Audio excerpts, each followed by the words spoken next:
we improved their bottom line by a positive 200,000. That means that they improved by $1 million in profit in 6 months and actually figured out where their cash was going.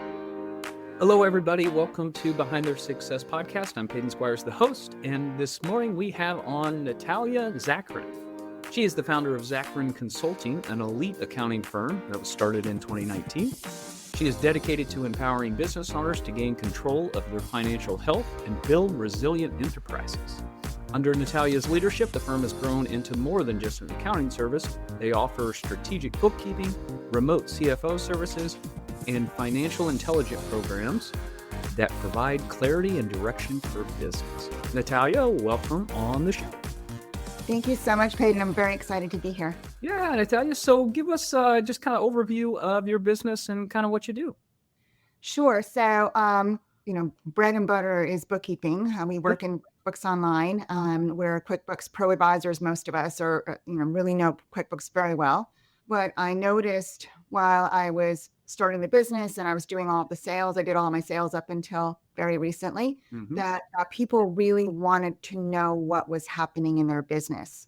So we started offering CFO services, and I think the CFO services we really started offering at the end of 2020, beginning of 2021. So a couple of years in, and bookkeeping, and then the fractional CFO services, forecasting, budgeting, just really to help people understand where they're at and how to get to where they want to be. Yeah. And that's great. And, before we jumped on the show here, me and Natalia were talking a little bit and, we're actually in some of the same kind of strategic consulting groups and stuff, found out. And, obviously we're working very, very similar space. We're each kind of in our own lane. I'm focused on tax, and she's focused really on putting the financials together. But yeah, I mean, your services are so desperately needed for business owners and even for people like me, because, it's really hard for me to do what I do if my clients and business owners don't have great accountants / CFOs like you, because I can't really do my tax planning if the business owner or the financials are a total mess, right? Exactly. Not only a total mess, but not on time. So I find that happens a lot when we get new people. I just met with someone the other day, and they said, my financials are up to date. They're up to date through December, and it's March. We're into the first quarter. So keeping it up to date is really key every single month, and getting your financials and understanding what's going, and at least, and in the least, eyeballing it and seeing from month to month where you stand. That is like the least amount of that what you should be doing in your business.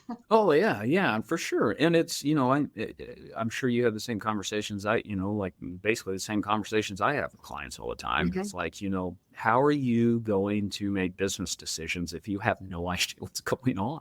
Right. Or how are you even going to project? Like, there's no way you could get your business even halfway efficient if you have no way of knowing even like what's going on from a cash position or revenue or profit or expenses or any idea where your money's even going. Yes. And a lot of people don't know where their money is going. A lot of very intelligent people. We had a client that was at $25 million in gross sales. That's a big client, right? A big business, logistics business. And they were at a negative 800,000 in profit and had no cash. They had no idea where their cash went. They hired, or they were in discussions to hire a consultant, and the consultant said, "I think you should close your doors." So they ended up talking to us. We were actually just doing the bookkeeping. And I said, "Look, we do CFO services. Let's talk about this. You shouldn't close your doors. There are definitely things that you can do." So they hired us. And in 6 months, we improved their bottom line by a positive 200,000. That means that they improved by $1 million in profit in 6 months and actually figured out where their cash was going. So they were taking the cash out of the business and buying like real estate and all this stuff. So they're like, "Oh, we're so flushed with cash." So they spending it in other places and had no idea. And these were smart guys. Yeah. And it's not like an intelligence thing, right? It's a process, and not even know what's going on. And Exactly. I see the same thing all the time. I mean, it's nothing to see a multi-million-dollar revenue business that, and God bless them, maybe they have their, their office manager doing the books or whatever. And I get stuff and it's bad. Right. Like, as in just from an organizational standpoint, and just not even like, there's no way the business owner can make decisions, strategic decisions, no like cash flow, being able to make a plan around when cash is coming in, what you're ultimately going to do with it. Yeah. That is, it's so important for people like you to help. Yeah. Very important. We get a lot of messes. People are under the impression that bookkeeping is data entry, and it's not. It's far from it. It's truly a professional service. It's very important. All of our people are highly talented and they're technical. I have probably more CPAs than most CPAs firms. Mm-hmm. I have 4 CPAs on staff, Nice. and that is You not for got more than me. That's so funny. That is not for tax purposes. Yeah. That is to review the information and make sure that it's technically accurate, so they understand. So everybody can pretty much figure out the profit and loss. It's the balance sheet that's always really tricky, and that really impacts your taxes dramatically and impacts your decision making dramatically. So every single month before the financials go out, one of our CPAs will review everything for technical accuracy. So we have an in-house controller, basically, Nice. that I don't think anybody else actually does. So most of the industry is leaning out, and this is, we can talk about other businesses too, not just accounting and tax of what we see, but a lot of the industry is leaning out, and they're going to cheaper and cheaper services. Look at what happened with Bench, for instance. $300 to do your bookkeeping. Most of it, I think, was overseas. I don't have a problem with overseas, except that I don't think that anybody with a lot of technical knowledge was actually reviewing anything. Customer service wasn't there. So we're leaning in and we're hiring more expensive people that have more talent, a lot more experience, and a lot more customer service related. So we're very white glove. We want our clients to be able to call us or message us and get a hold of us either that day or definitely by the next day, within 24 hours or less. Yeah. That's great. And it's just, it's not to beat a dead horse, but it's so important to just be able to see that stuff and get proper help, because you're right. Like, a lot of people see bookkeeping and I would say, I don't know, and I'm just making this up, maybe, speaking on term, but like 75-80% of bookkeeping is, just kind of this basic day-to-day stuff. But that other 20% is so crucial and huge that your office manager doesn't know how to deal with it. Yeah. And you have to do it with an eye for what you want it to reflect in the financials, right? That's why I call it strategic bookkeeping, because there's wiggle room. Yeah. For instance, there's wiggle room on doing what you need to have on the tax return. So when we create the financials, we want to make sure that it's very easy and simplified for our tax preparers, tax partners, or any tax preparer to be able to do the taxes. That makes sense, right? There are standards in bookkeeping, but there's wiggle room for pulling things out that make sense for the business owner to make better decisions. So for instance, breaking out advertising and marketing. So if you have different streams of advertising and marketing, like you're doing online advertising, or you're printing and sending postcards, or you're hiring social media experts, you can break those out into different channels so you can see just right there on the P&L. If you increase your spend on any one of those things, how does it impact your revenue? Are you getting a return on investment? So that's part of this strategy, is to make sure that you really have a lot more clarity in making those decisions. Because if you're not getting a return on your investment, then there are things that you need to take care of, right? You're just wasting your money. Yep. Oh yeah. Yeah, totally, for sure. And that's a great point there. It's like your financials, obviously, you need to build them a way where you can prep taxes and be compliant. But then at the same time, you want to make your financials strategic, that allows you to have line of sight to important things in your business, right? That's kind of the difference between financial accounting and managerial accounting, right? Like there's managerial accounting, you want to design your stuff so like you just have line of sight to different things that you're tracking. And for all the listeners out here, if just here's a nice little health check or a little tip for your books. Go into your, if you have QuickBooks or whatever it is, go in there and pull up a balance sheet and check to see if there's a bunch of negative numbers on there. And That's the that's the problem. first thing I do when somebody's like, okay, my books are ready for taxes. The first thing I do is go and pull a balance sheet. And that immediately tells me if they're ready for taxes or not. Yeah. And often, if you go there and you have a bunch of negative liability balances, right, for loans, your books are not ready for taxes. Yes. And it could really impact what you owe. Oh yeah, for sure. Because So, if they're just coding that to a liability, there's interest and you're missing interest expense almost yes. certainly. Yeah. No, we find a lot of really interesting things, no matter where it comes from. Sometimes it could be other accountants. Right now, anybody with a computer is calling themselves a bookkeeper and starting their own business. You have to be very careful. Or a tax preparer, Exactly. which might even be more dangerous. Oh my gosh, yes. So people don't know this. Like, for instance, H&R Block, they don't hire people with any tax experience. No, they have like an 8-hour course. Yes. Go for So basically, anybody off the street comes in and they take a course and they become an employee of H&R Block. I don't know if people knew that.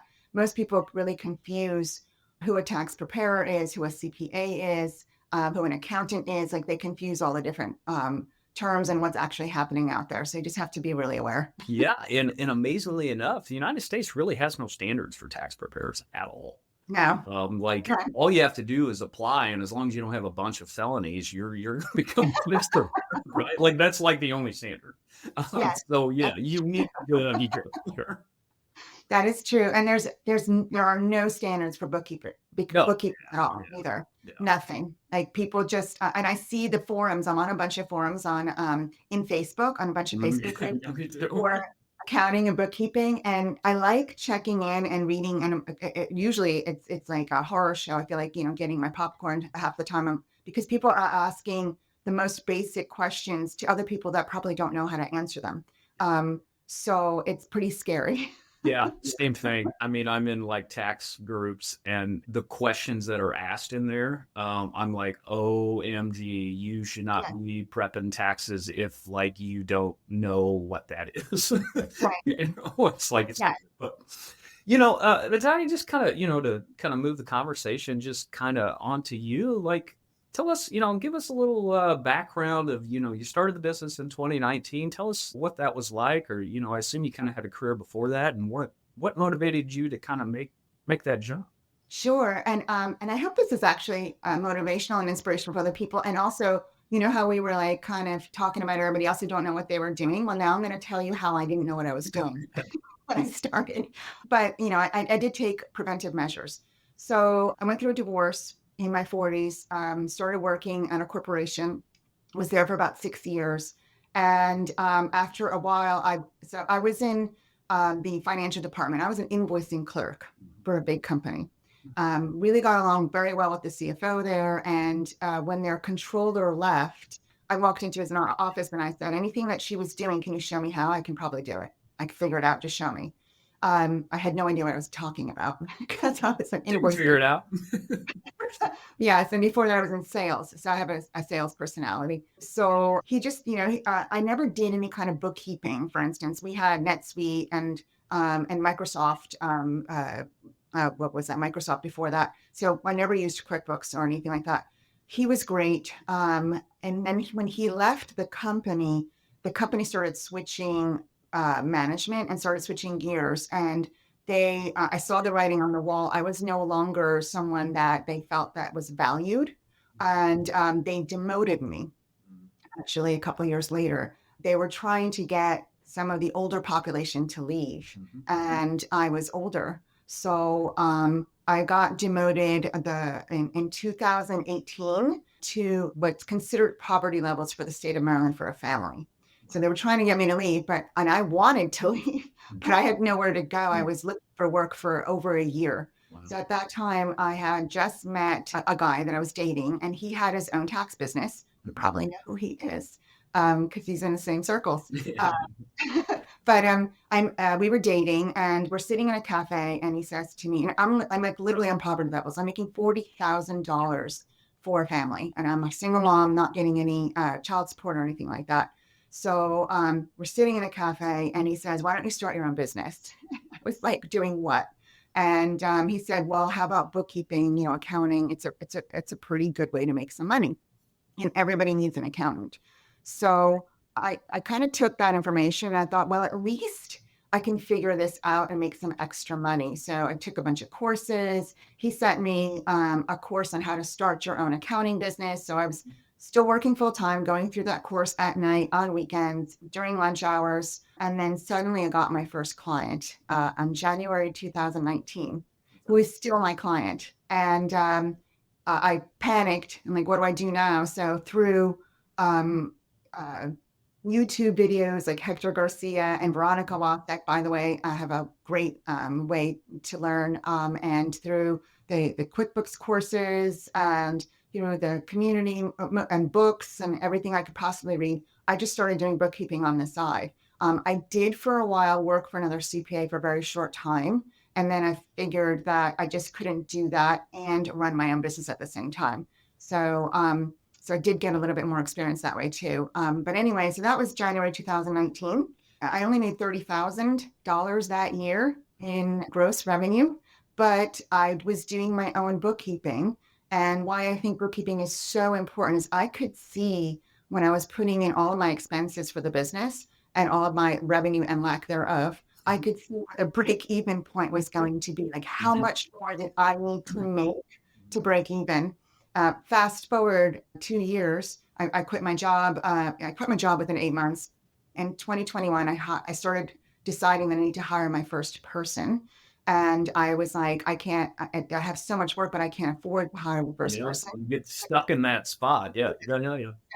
A lot of people think they need to hire people because they have a lot of work. You don't hire people because of the work. You hire people because you can afford them. And you have, sales that you know how to do sales. You have revenue coming in consistently. So I had to double my pricing. It was a huge lesson. It was very painful. And now we're in our 6th year. We have 12 employees, 4 of them CPAs. And we were just talking that this is going to air in May. So it'll be after the fact. We just learned that we made it on the Inc. regionals, ranked top 25 of the Inc. regionals. We've been growing and doubling and tripling year over year since. So it's been, and I don't have any prior experience. So that's just goes to show that if you just move forward and keep selling is the most important piece. Figure it out. That's, an amazing story. And there rings some similarities to, before we jumped on here, was kind of talking, rings similarities to my story as well of kind of quitting corporate job, jumping into this industry. And while I had my CPA, I had zero experience. It's like in public if you're named, right? But it is truly amazing, like what someone can just figure out by just willing to study and do the work and jump in and bet on yourself. And, and that's ultimately what you did. And, you jumped into an amazing industry where there's just a total lack of even just quality service that, if you do a good job and, do proper sales and marketing, well, growing the business is just a matter of time, right? It doesn't have to be a hard path, right? Yes. It hasn't been an easy path. I mean, we are growing. It's kind of chaotic when you grow so quickly. Right. So it's a little chaotic, and figuring out the hiring piece and figuring out like the different software to use and everything. We were virtual before it was popular to be virtual. So we were virtual from the very, very beginning in 2019. But I have to say that I do sometimes work probably more than I need to. But I'm also, I've become extremely passionate. It's funny because this wasn't something that I wanted to do. I fell into it because I needed money. Yeah. And when I started talking to people and all these other business owners, and I'm really more of an entrepreneur at heart, I really felt passionate about helping them. So at first we started with the bookkeeping, and soon I transitioned into these people need to understand what's happening. They need to know the why, right? Yes. Yeah. And the numbers truly tell the story of the business in every way you could possibly. Like we can uncover so many different things through just the numbers, or like a ratio of the numbers or something. So it's been an incredible journey, and something that I didn't ever think I'd be passionate about. I became passionate about because it became about helping people. It didn't matter that it was the vehicle of through bookkeeping and CFO services. Yeah. That's not my want. That was in my dream, right? Yeah. Looking back, you say 10 years ago when if I said to you in 10 years, you're going to be super passionate about accounting and you would have been like, what's that? Right. Yeah.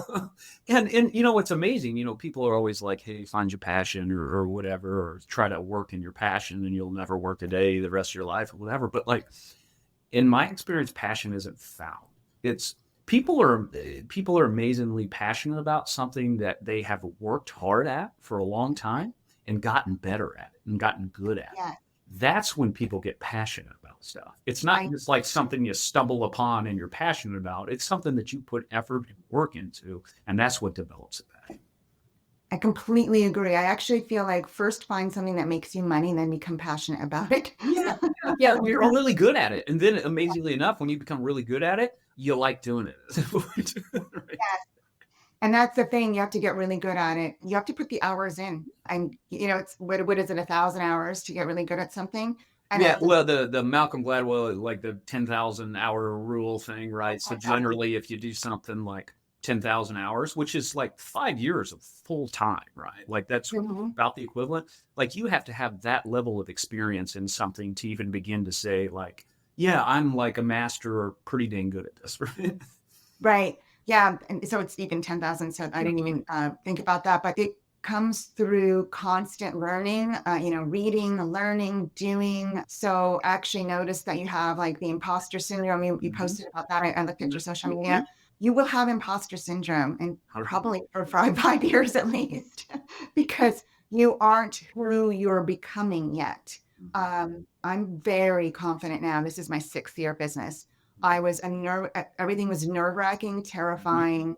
I'd sometimes get off a call and cry. The learning experience from where I started and becoming an entrepreneur to where we are now was a journey. And it was very, very hard because you have to change everything you think about yourself and you have to do things that are really uncomfortable. Yep.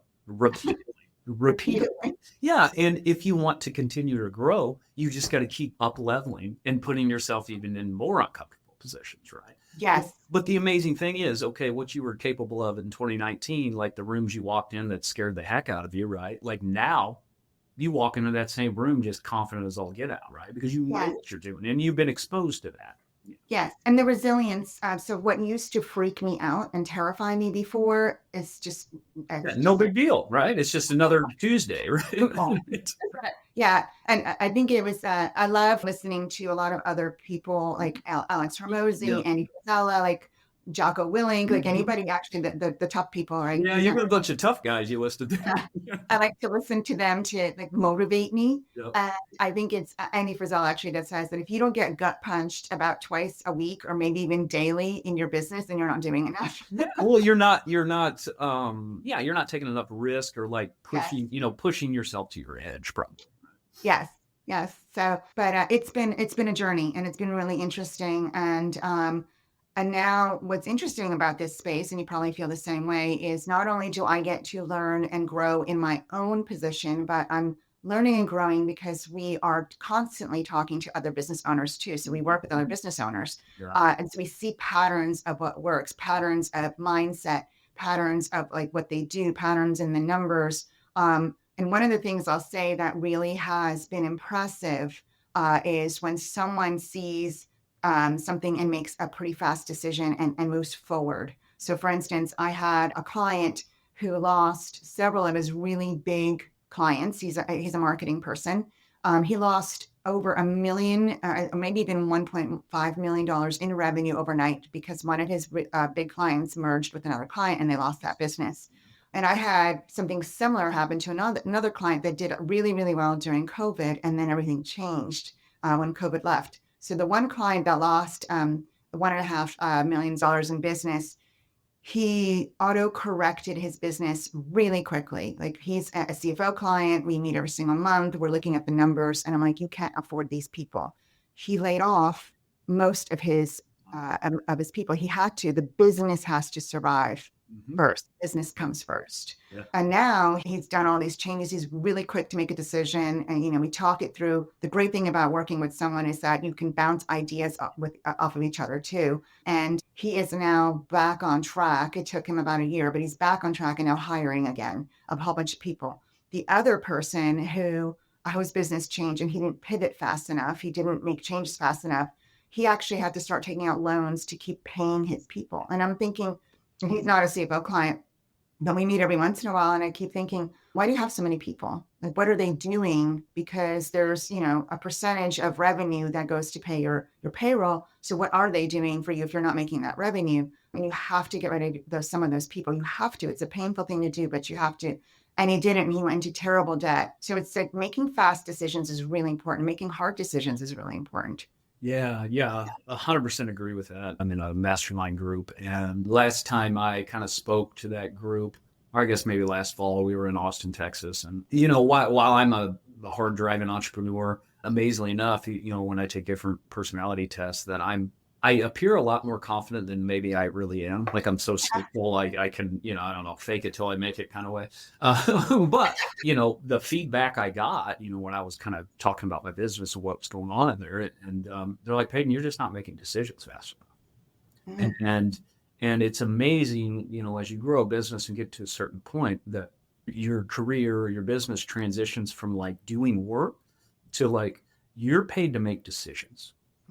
And making decisions quickly and not delaying on them. Obviously, you need to get enough information, but making decisions quickly so you can move things forward and move the business and start down the path, whatever path you need to go on is so important. And often, people like me or other entrepreneurs, right, they kind of delay that because it is a hard decision or it's an uncomfortable conversation with an employee or whatnot. But all that is just a roadblock. And if you don't deal with it, it's always going to be your way. Yeah.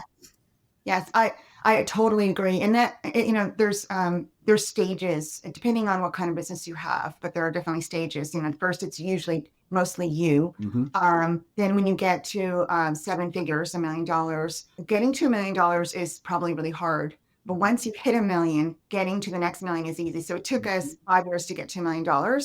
And then we hit $1 million in 1 year. I was like, oh, that wasn't hard at all. First one's always the hardest, isn't it? I was like, okay, but it's different. So after $1 million, you can get to $1 million with just yourself. You don't have to count on too many people to get. If you're willing to work your butt off, you can. I know a lot of people that work their butts off, but once you're starting to get to 2, 3, 4 million and beyond, you really need to get really good at hiring. So and the leadership. And leadership. You have to get really good at leadership so that the people quotient becomes really important. Before that, it's like, are you pricing correctly? Do you have the right client? You have to have sales, and that's probably going to be you most likely. Yeah. You have to get really good at sales. And then after that, it's going to be managing and leading and being the visionary more than anything else. And it's a completely different role. Yeah, I totally agree with that. I see that same path all the time. It's the same path in my business, right? The first mill in revenue is process. It's like getting down all the process, the pricing, the right, what clients are we looking for, getting marketing messaging, an actual sales process where it's not just this winged thing that whatever happens kind of thing. And it'll get you to the million, right? And then after that, you're right. Like, and that's where my role has become even more and more, less of the practitioner, right? And more of the lead by example. I still do the majority of sales because I am kind of my superpower. I'm pretty good. But ultimately later this year, I don't want to be the only person doing sales, right? But we have a plan for that. But it is so true. It's like it becomes leading people, teaching people, just leading by example. So everybody, you can not only lead your people, but also then attract the right kind of people to your firm, even later as you continue to grow. Yes, exactly. I would say I really lean on people create their vision statement, their mission statement, and then their core values. I actually really lean on those 3 things when I make decisions for the business and for myself as a leader. So my top 3 core values are accuracy, integrity, and excellence. So I have to live up to that as well and really consider what I'm doing. Transparency is one of our core values also. So I have to really live up to that in order for me to make decisions according to those core values, and for the rest of the firm to have that culture. So it comes from the leader. And I read somewhere, it was actually, I think it's the 24 laws of leadership. I have to remember what that book. Yeah, Maxwell or something. Yes. Yeah. It sounded like a John Maxwell title. Yes. That's actually a really good book because it's short. It has very short chapters, so it's easy to like read a chapter a day or something. And I'm a fanatic about reading. I think it's extremely important, especially as a business owner and as a leader. So one of the laws of leadership is that your business will only grow as far as you grow as a leader. So you have to keep growing. Yeah. So it's I think that this has been the hardest thing that I've ever done. I've mentioned that before when I've been on speaking engagements. This is by far the hardest thing I've ever done. I've been like an executive director before of nonprofits. I'm a mom, and owning a business is the hardest thing I've ever done. So Yeah, and it's been the best thing for you too. And we talk about it repeatedly on here that entrepreneurship is I believe is the number one self-development tool out there. yes, It just beats the heck out of you, right? And it can be brutal because it's like brutally honest, right? The market just is. And anything that in your business is not going the way you want it to, I mean, of course you can point to all kinds of external factors and say it's that, but ultimately it's your responsibility to do something about it. So you yes, need to adjust, right? Instead of yes, trying to force the world to adjust.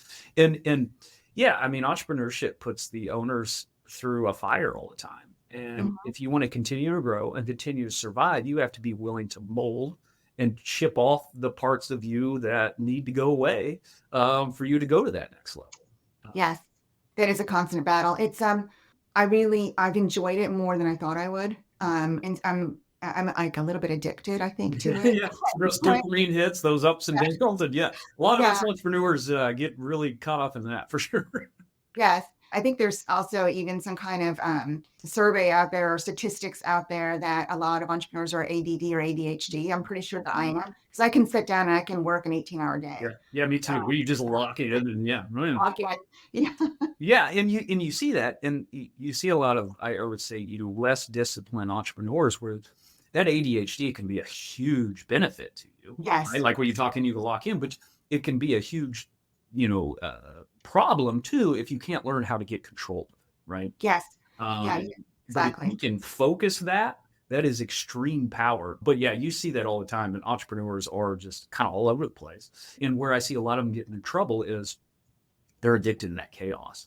And if things are going too well, they will create it in some fashion, some way to Yes. be able to create some sort of excitement or whatever in their life. It's, they'll cause problems in their own business, without even realizing it. Yes. Or they'll have the shiny object syndrome where they start multiple things and then they're not good at any one of them. Yeah. Like focus on one thing, get really, really good at it. The way I try to manage that and manage, like when it gets really hard is I look backwards from where I started, which was poverty, Yeah. basically, to where I am today. You have to look backwards. There was one point that my sister, I think it was like 2021, I still wasn't really making a lot of money. I just hired my first person. I had to change my pricing. It's always been tough. It's not less tough now. I'm just more resilient to it, right? Yeah. So it's always been tough. And at one point, my sister says to me, she said something to the effect that I'm successful. And I was like, what success? I don't see any success. Like, I don't really, still don't have any cash really, like I can't afford things yet. And I feel like every day is a struggle. And she's like, you need to look backwards of where you came from. And I found like the practice of gratitude has been so important for me to keep me on track and to keep me moving forward when things get really, really hard. I have to practice my gratitude. Like, what am I grateful for? There were times where I felt like I was grateful. Like, I'm having health problems, financial problems. I'm a single mom. I was like, Mhm. I can't find anything to be grateful for, but I'd force myself. And that's been really, really helpful in those tough times. And I still do it to this day. Every time I get distracted or I feel unhappy, I get bored. I get bored sometimes. It's hard to run a business. I'm like, I don't want to do this today. Everything's like that. Yes. I'm like, I want to play hooky for the rest of the week. Yeah. Like I have to practice gratitude and gratitude for what we've built. When you're an entrepreneur, you're building something extraordinary. and you're either helping other people with your product or service, and or helping other clients, and or helping your employees. So you're building community, and there's like a huge ripple effect of what you're doing that's so important. So you have to, focus back in on the gratitude, even on the tough times. That's been really helpful for me. Yeah. Yeah. It's important to remember that all of this is bigger than you, right? The business isn't just about you. It's about the clients. It's about your employees. I mean, this business is here to take care of a lot of people, right? Yes. So yeah, it's always important. And you were talking about the importance of measuring backwards, right? And not forward. The Gap in the Game is a book. Oh, I love that book. Yeah. Benjamin Hardy and Yes, Lawrence love it. Sullivan. Yeah. Yeah. So I've committed this year to, they got like 3 or 4 books that they kind of did together. And I committed this year to not read a ton of books, but to read those books kind of over and over again. Right. And The Gap in the Game, is a great book for the listeners to check out, talking about measuring backwards, right? Measuring the gains that you made in your life instead of constantly looking forward and measuring the gap between where you are and where you want to be, right? Yes. It's important to know that. I mean, it's very important to know where you want to be and where you want to go and even how you're going to get there. But it's not really satisfying to be constantly looking at what you're lacking, right? What you're lacking between what you are and what you want to be. It's really important and really motivating to realize that when you measure back, it's like, okay, I have done a lot of things. There is evidence there, right? There is evidence that I've 10x my business or done this or done that or whatever. And that can give you the confidence that you can do that same thing again moving forward. Yeah. Or sometimes it's not even that you 10x. Sometimes it's I've survived. Yeah. Oh, for sure. Yeah. Another great book by those two guys is 10x is easier than 2x. That's a great book. Which is, entrepreneurs should check that out too. That kind of breaks the mold of how you kind of grow a business and whatnot. Yes. 2x thinking, trying to 2x a business is much more of a grind than actually trying to 10x a business. They just break it down in such an easy way to understand. So The Gap in the Game is really similar to other books that I've read, but they broke it down into like a different way to think about it, which I found to be really useful. Say, but not how, and I read 10x is better than 2x. And I love reading because I feel like there's a lot out in the internet. You never know if it's real or not real, if it's good information or bad information. And I learned this. I used to be a master gardener a very, very long time ago. A lot of bad information out there about like what's a native plant, what's healthy, what's good for the ecology. But I found that when you read books, that the knowledge has to be far superior to write an entire book. You have to have a lot more knowledge in that subject. So it's a lot harder to find books that are incorrect, first of all. And then if you find that you want to learn a subject, for instance, you want to learn how to do better marketing. If you read 5 books on that subject, you're going to start seeing the patterns of what works and seeing how it relates to you. And I always feel like if you want to learn something, read 5 to 10 books about it, and you'll figure it out. Yeah. Just kind of a deep dive on it, right? Instead of just doing general reading about whatever, it's like, okay, this is my bottleneck in my business. Maybe it's marketing, maybe it's finance, right? Do a deep dive, right? Like you don't need to know everything else right now. You need to fix this one problem. And so go deep into it and fix that problem, right? Because that's your bottleneck. Yes, exactly. Are you looking for a new tax experience? Looking for an advisor that actually brings you high-level ideas and proactively plans so you aren't overpaying your taxes? Or how about one that even just responds and communicates in a timely fashion? If any of that resonates with you, you probably just have a tax preparer and not a tax planner. And it is through the tax planning process where all the value is found. I'm Peyton Squires. I'm a CPA and owner of WR Tax Planners. We work alongside entrepreneurs and high-income earners, helping them pay the least amount of income taxes, both legally and ethically. We have saved our clients hundreds of thousands of dollars through specific strategies, and we guarantee we can find multiple tax-saving strategies that your current tax preparer hasn't told you about. If that interests you, head on over to the contact page at PeytonSquires.com. There you can fill out a contact form and get a call booked to see what it would look like to have WR Tax Planners on your team. So going back to 2019, if you could tell yourself one piece of advice, what would that be? I would can I tell myself 2 pieces of advice? One advice I already do. Yeah, go for it. Yeah. you have to understand the numbers of your business. Absolutely. I automatically fell into accounting. So I had to understand the numbers of my business. That helped me to really make projections and make decisions. The one thing that I would go back is I would make sure to look at my business, even if I was starting from the very beginning, look at my business, like what would it be? How would I feel? And what would it look like if it was 10 times the size? And who would I hire? And I would actually price my services or my product according to that level. Yeah. And I would also hire a higher level person faster. I hired 3 employees before I got to my manager, who's a CPA. I regret that I didn't hire him first or sooner because he took so much off my plate that I could do a lot more, because it's always who, not how, right? It's not Yeah. how, it's who. So I think my biggest advice is price appropriately. Don't price according to what your competition is doing. Yeah. Price what you need to price so that you can hire that manager or that person or that foreman or whoever that is to take things off your plate sooner, and so Yeah. that you keep running the business. Yeah, it's great advice. I made same mistakes you're talking about. You're right, from a pricing standpoint and whatnot, because I didn't have a big enough vision. In the beginning, my vision was like, I'm just doing here and I'm making money and that's all that really matters. But, long term, I didn't build in a way that was scalable. So I had to go through, a process of breaking things down and doing all kinds of dirty work to get my business to the place where I should have built it in the first place. Yes. But I didn't have that vision at the time. And it's a whole lot easier, if you're trying to build a $10 million business, it's a whole lot easier to know that from the beginning, because you're going to build in a way to get to that $10 million business. Yes. And a lot of us don't know that. Like I was like, I just wanted to make I just want to make some money. I just wanted to make some money. I was like, when I got 200,000, I was like, woo, this is amazing. Yeah. And then I got to 250 and I'm like, I'm good. Like, I don't want to really grow.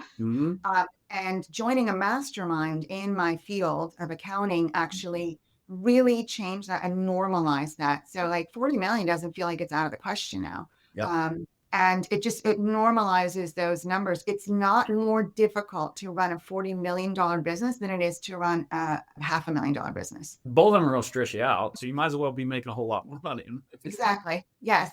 And build a sellable asset. Yeah. And that's the thing too, is just understanding that, like, if you want something for your business, you do have to build it in a way that doesn't need you, because no one's going to buy it if you're going to leave if it needs you. So if you want an asset that's worth something, build it not revolved around the owner. Yes. And one of my favorite books is Built to Sell by John Warlow. Great book. All easy to read. Yeah, I'm a huge reader. Podcast. I'm sure we've read all the same books. Same podcast. For sure. Probably. Yeah. Well, Natalia, this has been an amazing conversation. I appreciate you coming on. Like, what's the best way some of these entrepreneurs can connect with you? Obviously, you got some resources there that can help them get on their track. Yes. So I've got a URL. It's Zachary Consulting, all one word, .com/B as in boy, T as in Tom, S as in Sam, so /BTS. And I've got 2 giveaways. One is 7 ways to find money in your business now. And one is the ultimate checklist for a financially successful business. So you can find those resources there, or book a call with us for a free financial consultation.